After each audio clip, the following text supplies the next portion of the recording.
ದೇವರ ಅತಿ ಪರಿಶುದ್ಧವಾದ ನಾಮಕ್ಕೆ ಮಹಿಮೆಯಾಗಲಿ. ಕ್ರಿಸ್ತನ ಮೂಲಕವಾಗಿ ದೇವರ ಲೋಕಕ್ಕೆ ಮತ್ತೊಂದು ಹೊಸ ಮುಂಜಾನೆಯನ್ನು ದಯಪಾಲಿಸಿದ್ದಾರೆ.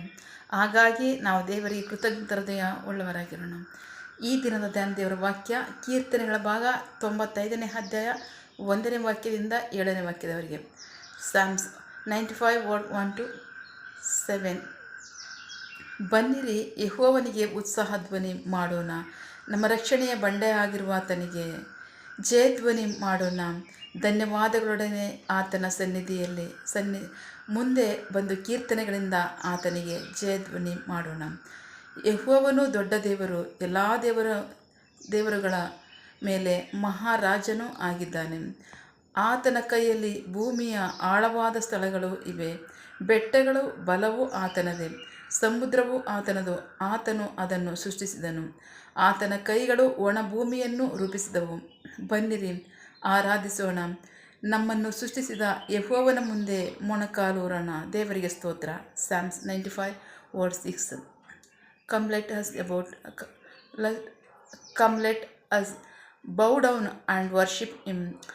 Let us kneel before the Lord our Maker. ದೇವರಿಗೆ ಸ್ತೋತ್ರ. ನಾವು ವಾಕ್ಯ ಭಾಗ ನೋಡ್ತಾ ಇದ್ದೀವಿ. ಪ್ರೀತಿಯ ಮಕ್ಕಳೇ, ವಾಕ್ಯ ಭಾಗದಲ್ಲಿ ಮುಂಜಾನೆ ಸಮಯದಲ್ಲಿ ಕರ್ತನ ಸರ್ವಶಕ್ತ ದೇವರು ನಮ್ಮ ಸಂಗಡ ಮಾತನಾಡ್ತಾ ಇದ್ದಾರೆ. ನಾವು ದೇವರನ್ನು ಆರಾಧಿಸಬೇಕಂತ ಯಾಕೆ ಹೇಳಿ, ನಮ್ಮ ನಿರ್ಮಾಣಕನು ಆತನೇ ಆಗಿದ್ದಾನೆ. ಅಷ್ಟು ಮಾತ್ರ ಅಲ್ಲ, ಸಮಸ್ತವನ್ನು ನಿರ್ಮಾಣಿಸುವ ಆತನು ಆತನೇ ಆಗಿದ್ದಾನೆ ಅಂತ ವಾಕ್ಯ ಹೇಳುತ್ತೆ. ದೇವರಿಗೆ ಸ್ತೋತ್ರ. ಬಹಳ ಪ್ರಮುಖವಾಗಿ ಆದಿಕಾಂಡ 1ನೇ ಅಧ್ಯಾಯ. ಆದಿಯಲ್ಲಿ ದೇವರು ಆಕಾಶವನ್ನು, 1ನೇ ಅಧ್ಯಾಯ 1ನೇ ವಾಕ್ಯ, ಆದಿಯಲ್ಲಿ ದೇವರು ಆಕಾಶವನ್ನು ಭೂಮಿಯನ್ನು ಉಂಟು ಮಾಡಿದರು. ಭೂಮಿ ನಿರಾಕಾರವಾಗಿ ಬರಿದಾಗಿ ಇತ್ತು, ಸಾಗರದ ಮೇಲೆ ಕತ್ತಲೆ ಕವಿದಿತ್ತು, ದೇವರ ಆತ್ಮನು ನೀರಿನ ಮೇಲೆ ಚಲಿಸಿದ್ದಾನೆ. ದೇವರಿಗೆ ಸ್ತೋತ್ರ. ಸೊ ಹೀಗೆ ದೇವರು 1ನೇ ಅಧ್ಯಾಯದಲ್ಲಿ 6 ದಿನಗಳಲ್ಲಿ ಸಮಸ್ತವನ್ನು ಉಂಟು ಮಾಡಿ 6ನೇ ದಿನದಲ್ಲಿ ಮನುಷ್ಯರನ್ನು ಉಂಟು ಮಾಡಿ ಹೇಗೆ ಹೇಳಿದ್ರು, ಆಶೀರ್ವದಿಸಿ ಮನುಷ್ಯನ, ನೀವು ಬಹುಸಂತಾನವುಳ್ಳವರಾಗಿ ಹೆಚ್ಚಿರಿ, ಭೂಮಿಯನ್ನು ತುಂಬಿಸಿರಿ, ಎಲ್ಲದರ ಮೇಲೆ ಆಳ್ವಿಕೆ ಮಾಡಿರಿ. ದೇವರಿಗೆ ಸ್ತೋತ್ರ. ಮನುಷ್ಯನಿಗೆ ಆ ಆಶೀರ್ವಾದ ಬಂತು, ನೀವು ಹೆಚ್ಚಾಗಬೇಕು, ನೀವು ಹೀಗೆ ಇರಬಾರ್ದು, ನೀವು ಸಂತಾನವುಳ್ಳವರಾಗಿ ಹೆಚ್ಚಾಗಬೇಕು, ಭೂಮಿಯನ್ನು ತುಂಬಿಸಬೇಕು, ಎಲ್ಲವನ್ನು ನೀವು ಆಳ್ವಿಕೆ ಮಾಡಬೇಕು, ಎಲ್ಲವನ್ನು ಸಮಸ್ತವನ್ನು ಉಂಟು ಮಾಡಿದಂಥ ದೇವರು ಹಾಗೆ ಹೇಳ್ತಿದ್ದಾರೆ. ಅಷ್ಟು ಮಾತ್ರ ಅಲ್ಲ, ಅವರು ಹಾಗೆ ಹೇಳೇ ಇಲ್ಲ. ಆದರೆ ಎಲ್ಲಿ ಹೇಳ್ತಿದ್ದಾರೆ ಗೊತ್ತಾ, ಎಷ್ಟೋ ಸಾವಿರ ವರ್ಷಗಳ ನಂತರ. ಅದುವರೆಗೂ ಅವ್ರಿಗೆ ಆರಾಧನೆ ಸಿಕ್ಕಲಿಲ್ಲ ಅಂದರೆ ಖಂಡಿತವಾಗ್ಲೂ ಆರಾಧನೆ ಆದಮನ ಕಾಲಿನಲ್ಲಿ ಸಿಕ್ತು ದೇವರಿಗೆ. ಸ್ತುತಿ ಸ್ತೋತ್ರಗಳು ದೇವರಿಗೆ ಆದಮನ ಕಾಲಿನಲ್ಲಿ ಸಿಕ್ತು. ಆದರೆ ಅವರು ಹೇಳ್ತಾ ಇದ್ದಾರೆ ಎಷ್ಟು ಸಾವಿರ ವರ್ಷಗಳ ನಂತರ. ಯೆಶಾಯ ಪ್ರವಾದಿ 43ನೇ ಅಧ್ಯಾಯ 21ನೇ ವಾಕ್ಯ. Prophet Isaiah chapter 43:21.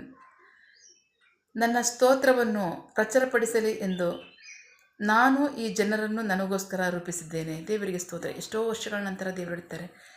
ದೇವರ ಈ ಮಹಾ ಉಪಕಾರಕ್ಕಾಗಿ ನಾವು ಅವರನ್ನು ಸ್ತುತಿಸಬೇಕಾ? ಖಂಡಿತವಾಗಲೂ ಸ್ತುತಿಸುವ, ಸ್ತೋತ್ರಗಳನ್ನು ಸಲ್ಲಿಸುವ, ಕೃತಜ್ಞತಾ ಸ್ತೋತ್ರಗಳನ್ನು ಸಲ್ಲಿಸುವಂತಹ ಅಂಗಿನಲ್ಲಿ ನಾವಿದ್ದೇವೆ. ದೇವರಿಗೆ ಸ್ತೋತ್ರ. ಆ ಮಹಾ ಅರಸನಾದಂತಹ, ಸರ್ವಶಕ್ತನಾದಂತಹ, ಸಕಲ ಸೃಷ್ಟಿಕರ್ತನಂತಹ ದೇವರಿಗೆ ನಾವು ಸಾಷ್ಟಾಂಗವೇರಿಗೆ ಆತನನ್ನು ಆರಾಧಿಸಬೇಕು ಅಂತ ವಾಕ್ಯ ಹೇಳುತ್ತೆ. ದೇವರಿಗೆ ಸ್ತೋತ್ರ.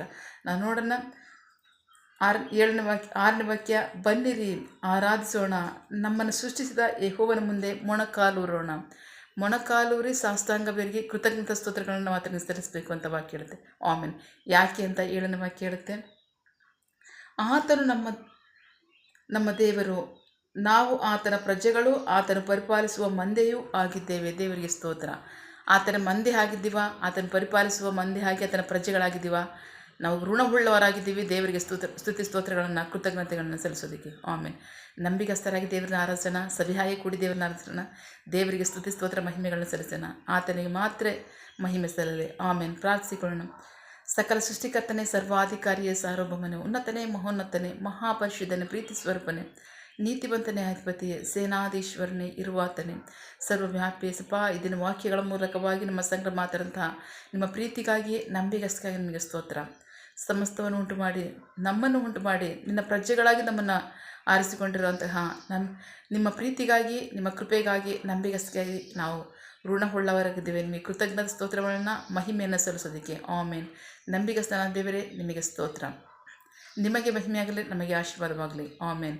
ನಿನ್ನ ಜನರು ಕೈ ಮಾಡ್ತಕ್ಕಂಥ ಕೆಲಸವನ್ನು ಆಶೀರ್ವದಿಸು, ಅವರ ಅವಶ್ಯಕತೆಗಳ ಅಗತ್ಯಗಳನ್ನ ಪೂರೈಸು, ಕೊರತೆಗಳನ್ನ ನೀಗಿಸು. ಆಮೇನ್. ಯಾವ ಕಾರ್ಯದಲ್ಲಿ ಅವರು ನಿರೀಕ್ಷೆ ಉಳ್ಳವರಾಗಿದ್ದಾರೆ, ಆ ಕಾರ್ಯದಲ್ಲಿ ತಕ್ಕ ಸಮಯದಲ್ಲಿ ನಿಮ್ಮ ಚಿತ್ತಾನುಸಾರಗಳನ್ನು ಹೊಂದಿಕೊಳ್ಳಿ. ಆಮೇನ್. ನೀವು ಹಾಗೆ ಮಾಡೋ ಪ್ರೀತಿಗಾಗಿ, ನಂಬಿಗಸ್ಗೆ ನಿಮಗೆ ಸ್ತೋತ್ರ. ನಮ್ಮ ಪ್ರಾರ್ಥನೆ ನೀವು ಕೇಳಿದ್ದೀರಾ, ಅದರಂತೆ ನಡೆಸ್ತಿರೋದಕ್ಕಾಗಿ ಸ್ತೋತ್ರ. ನಮ್ಮ ಪ್ರಾರ್ಥನೆಯನ್ನು ನಮ್ಮ ರಕ್ಷಕನಾಂತ ಯೇಸು ಕ್ರಿಸ್ತರ ಅತಿ ಪರಿಶುದ್ಧವಾದ ನಮ್ಮದಲ್ಲಿ ಪ್ರಾರ್ಥಿಸಿ ನಿಮ್ಮ ಪಾದಗಳು ಸಲ್ಲಿಸಿ ನಾವು ಬೇಡುವಂತೆ ದೇವರು ಮಚ್ಚಿಯೋಡ ತಂದೆ. Amen. God bless you all. ದೇವರು ತಾನೇ ಇದನ್ನು ವಾಕ್ಯಗಳ ಮೂಲಕವಾಗಿ ನಮ್ಮ ಸಂಘ ಮಾತನಾಡಿದ್ದಾರೆ, ನಮ್ಮನ್ನು ಆಶೀರ್ವದಿಸಿದ್ದಾರೆ. ಆಮೇನ್. All the best.